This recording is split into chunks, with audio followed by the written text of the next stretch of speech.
ನಮಸ್ಕಾರ ಗೆಳೆಯರೆ. ಪುಕ್ಸೆಟ್ಟೆ ಜ್ಞಾನ ವಿಡಿಯೋ ಸರಣಿಗೆ ನಿಮ್ಮೆಲ್ಲರ ಸ್ವಾಗತ.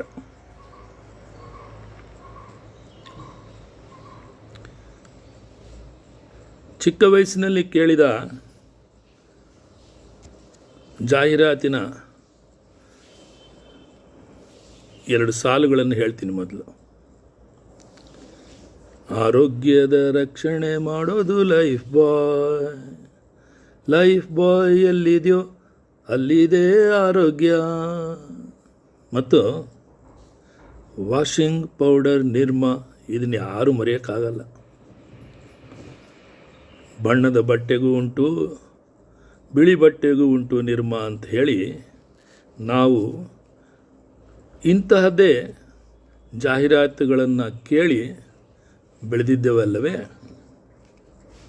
ಹೌದು, ಇಂತಹ ಜಾಹೀರಾತುಗಳು ನಮ್ಮ ದೇಶದಲ್ಲಿ ಅದೆಷ್ಟು ಪ್ರಸಿದ್ಧಿಯಾಗುವುದೆಂದರೆ, ಅವುಗಳ ಮೊದಲ ಅಕ್ಷರ ನಮ್ಮ ಮನಸ್ಸಿಗೆ ಬಂದರೆ ಸಾಕು, ಕೊನೆಯವರೆಗೂ ನಿರ್ಗಳವಾಗಿ ಆ ಜಾಹೀರಾತಿನ ಹಾಡನ್ನು ಹಾಡುವುದು ನಮಗೆ ಅಭ್ಯಾಸವಾಗಿಬಿಟ್ಟಿದೆ.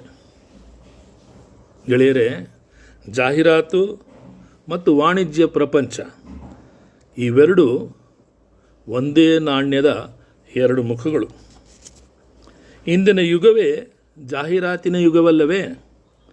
ಅಡಿಗೆ ಉಪ್ಪಿನಿಂದ ಹಿಡಿದು ಮುಪ್ಪಿನವರೆಗೆ ಬೇಕಾಗುವ ಎಲ್ಲ ರೀತಿಯ ಉತ್ಪನ್ನಗಳಿಗೆ ಜಾಹೀರಾತು ಜೀವಾಳವಲ್ಲವೇ? ಮಾರುಕಟ್ಟೆಯಲ್ಲಿ ಹೊಸ ಪ್ರಾಡಕ್ಟ್ ಯಾವುದು ಬಂದಿದೆ ಅಂತ ತಿಳಿಸುವ ನಿಮ್ಮ ಆತ್ಮೀಯ ಮಿತ್ರನೇ ಈ ಜಾಹೀರಾತು. ಎಲ್ಲೋ ದೂರದ ಊರು ದೇಶಗಳಲ್ಲಿ ತಯಾರಾಗುವ ವಸ್ತುಗಳು, ವಿನ್ಯಾಸಗಳು ನಿಮ್ಮ ಬಾಗಿಲಿಗೆ ಅದರ ಇರುವಿಕೆ, ದೊರಕುವಿಕೆಯ ಬಗ್ಗೆ ಮಾಹಿತಿ ನೀಡುವುದೇ ಈ ಜಾಹೀರಾತು. ಅದು ಸೌಂದರ್ಯ ಸಾಧನವೇ ಆಗಿರಲಿ, ತಿಂಡಿ ಪದಾರ್ಥಗಳೇ ಆಗಿರಲಿ, ಬಟ್ಟೆ ಬರೆಯೇ ಆಗಿರಲಿ, ಕೃಷಿಕ ಉತ್ಪನ್ನಗಳೇ ಆಗಿರಲಿ, ಕೈಗಾರಿಕಾ ಉತ್ಪನ್ನಗಳೇ ಆಗಿರಲಿ, ಎಲ್ಲವುದಕ್ಕೂ ಬೇಕು ಜಾಹೀರಾತು. ಗೆಳೆಯರೇ, ಈ ಜಾಹೀರಾತಿನ ಜೊತೆಯಲ್ಲಿ ಪ್ರಸಿದ್ಧ ರೂಪದರ್ಶಿಯರು, ಕ್ರಿಕೆಟಿಗರು, ಚಲನಚಿತ್ರದ ಹೆಸರಾಂತ ನಟನಟಿಯರು ನಿಮ್ಮನ್ನು ಅತಿ ಪ್ರೀತಿಯಿಂದ ಸಮಜಾಯಿಸಿ, ಇಗೋ ನನ್ನ ಸೌಂದರ್ಯದ ರಹಸ್ಯವೇ ಲಕ್ಸ್ ಸಾಬೂನು, Boost is the secret of my energy ಎಂದು ಹೇಳಿದಾಗ ನಾವೇಕೆ ಅವರಂತೆ ಸುಂದರವಾಗಿಯೂ ಶಕ್ತಿಶಾಲಿಯಾಗಿಯೂ ಕಾಣಬಾರದೆಂದು ಮಾರುಕಟ್ಟೆಗೆ ನಮ್ಮ ಮೊದಲ ಪುರುಸೊತ್ತಿನಲ್ಲಿ ಲಗ್ಗೆ ಇಟ್ಟಿದ್ದು ನೆನಪಿಲ್ಲವೇ? ಹೀಗೆ ಹರಟೆ ಹೊಡೆಯೋಣ. ಪುಕ್ಸೆಟ್ಟೆ ಜ್ಞಾನ. ಬರ್ತೀನಿ ಮತ್ತೊಂದು ವಿಡಿಯೋದಲ್ಲಿ. ನಮಸ್ಕಾರ.